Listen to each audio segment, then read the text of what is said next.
figure out why M5 is so good. They're so good because they come up with their own strategies. They don't wait, like, they don't stick with the standard that everyone's doing in solo queue. They actually practice. They spend a shitload of time on it. Like, I apologize for cursing, but like, it's the only way that's the reason why they're the top team. They study other people. I actually said this on my stream on like the Go for All today.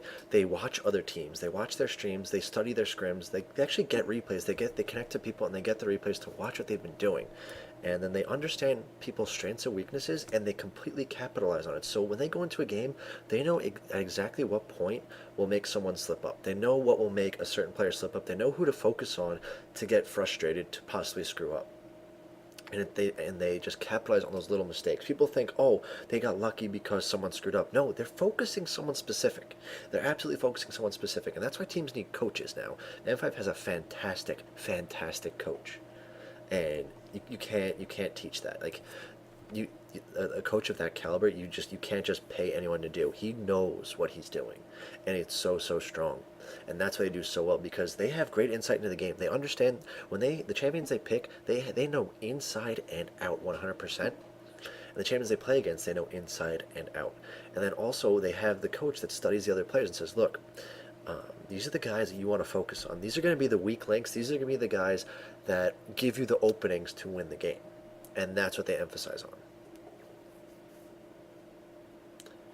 I hope that made some sense.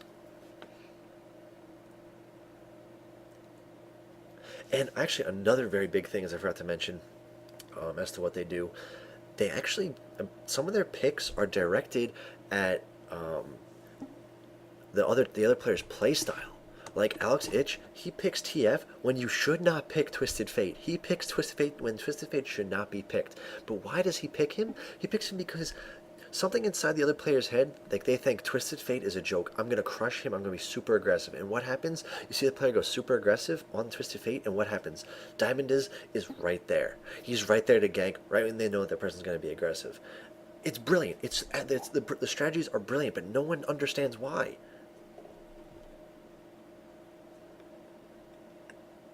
It's they 90% of what they do is mental, and it's brilliant. It's the way you have to play this game now.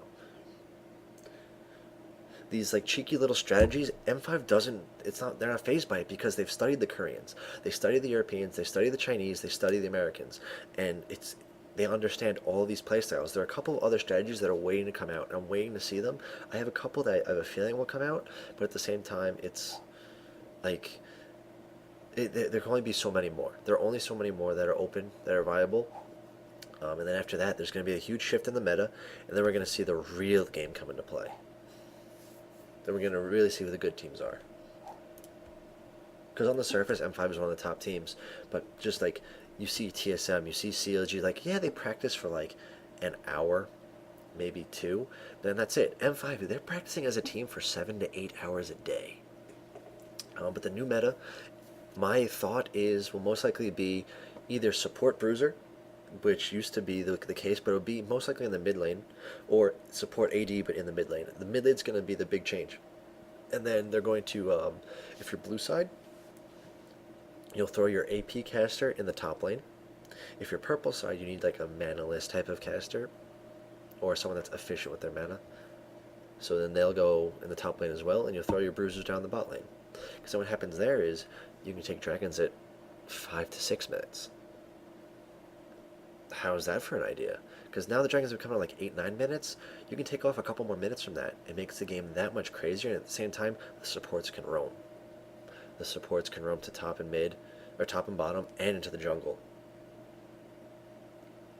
And it's such a small lane, the supports don't make that big of a difference because it's easy to farm. There's not going to be many kills in that mid lane. But the whole point is, it's going to be heavily, heavily reliant on the supports. So people talk about how like supports don't get any farm. They'll be so heavily invested in assists that they're really not going to need gold pretends anymore. Think about that.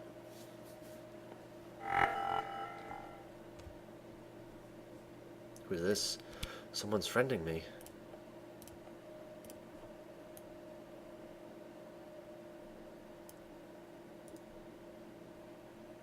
Oh, he's in my last game. Not as exciting. I don't feel like playing with you, Moo. You weren't exactly the most intelligent player. Gonna decline that one and just politely remove before you message me. Why would mid support be good? Because I'm actually gonna go into the champion list and the top supports, because you'll see a lot of supports start to get banned. If you just look at the support skill sets, like think of how many CC ability supports have. Alistar, he's banned right now because even though he's in the jungle, he's just so strong. Let's see.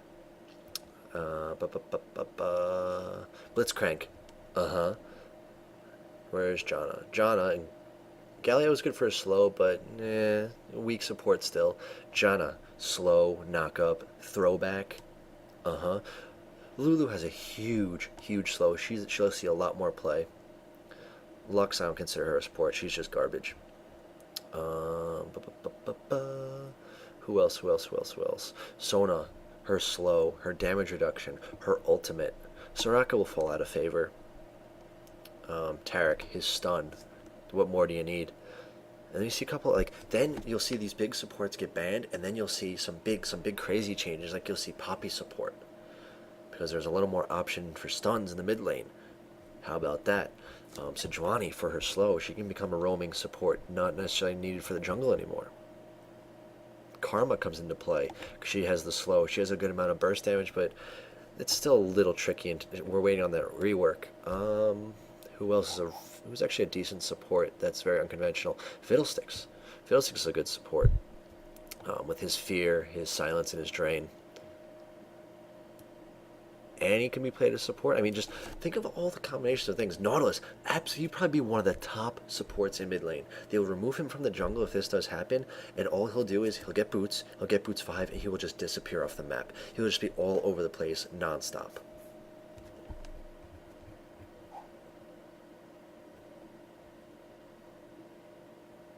It's just interesting things. They're all very interesting. Zyra could actually be played as support too.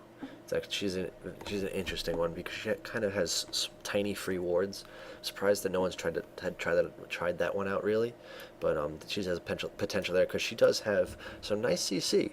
I mean, you don't really need damage if you got CC, right? I mean, you've got the grasping roots, you've got the slow from her seeds, you've got her ult, which is a knock up. The thing is, mid roams you have a jungler, so you can have two ganks going out at once, or you can have supports going to invade the jungle. And the support being in the mid lane has a lot more availability to ward more of that jungle because you can go quickly ward, be back in 10 seconds. So the jungler is still a very good thing. Jungler will still be incredibly strong. The jungler will never go away, and that's fine. I love jungling. Jungling is a very strong position. But then you get support AD mid, bruiser bot, the jungler, because then the jungler comes in. That's a 4 or 5 minute dragon. How ridiculous is that? And so you can have 2-3 person ganks at the same time. Like you have the jungler ganking, and the support going to gank somewhere else. That's ridiculous.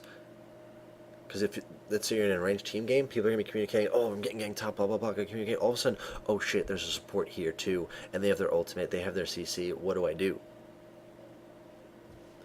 It changes the game big time. And the AD can also roam. They can push the lane up really fast with that support and go roam with the AD.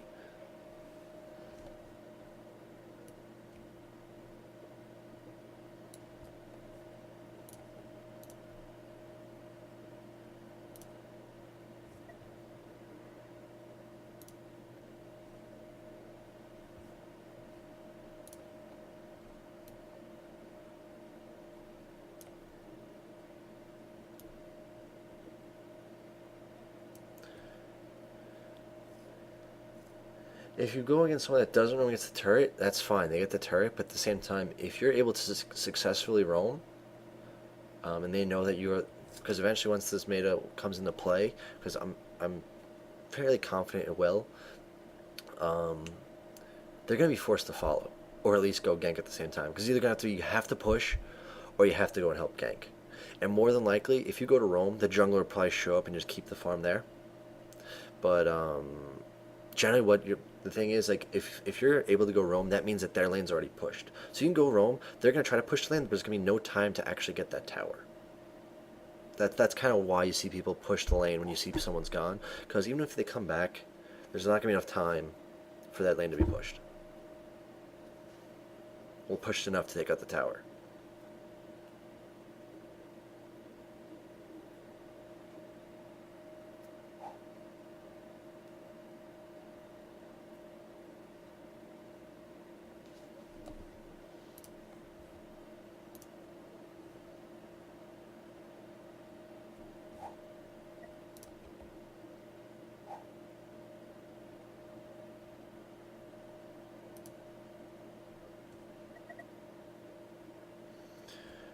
Bot lane could be like there that it just makes so many potential changes. It makes a lot of potential changes into how the game works. Um, like bot lane could be a killing, but generally speaking, you'll see the bruiser go into the bot lane.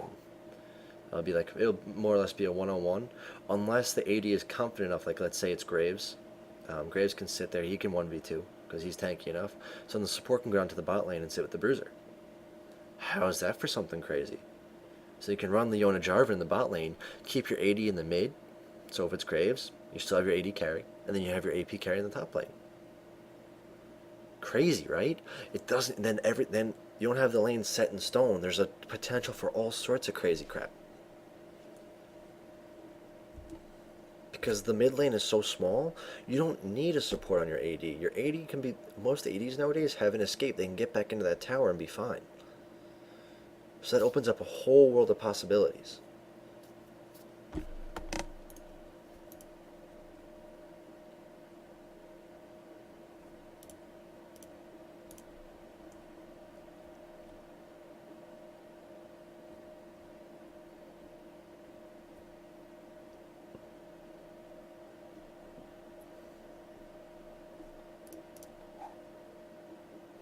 Free kill? What do you mean free kill?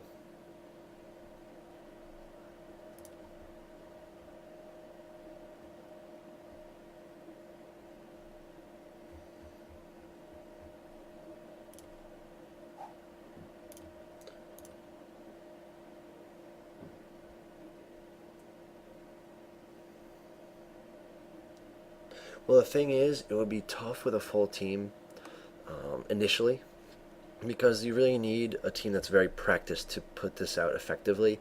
Because they'd have to go 1v2 bot lane, because the support AD would be going against the mid laner in AP mid. So you need someone that's very practiced in the art of 1v2ing initially.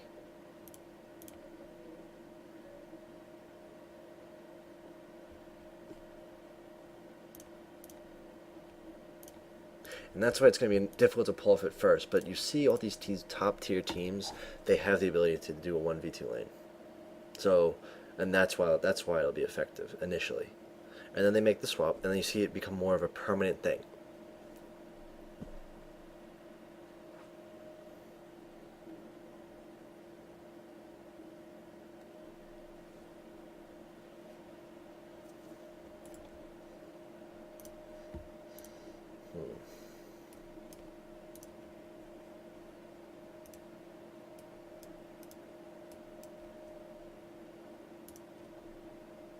I feel like I should just make a clip of this little segment I've been talking about, get a copy of the chat, and just post it somewhere.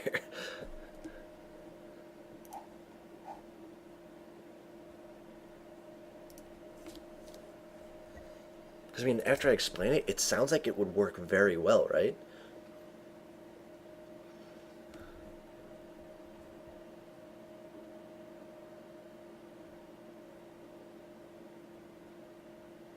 Well, that's the thing.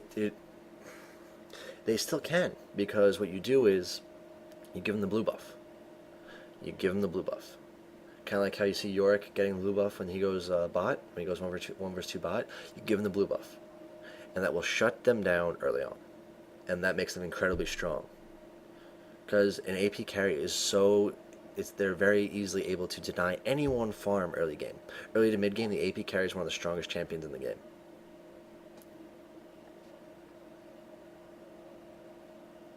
The only exception would be like Irelia.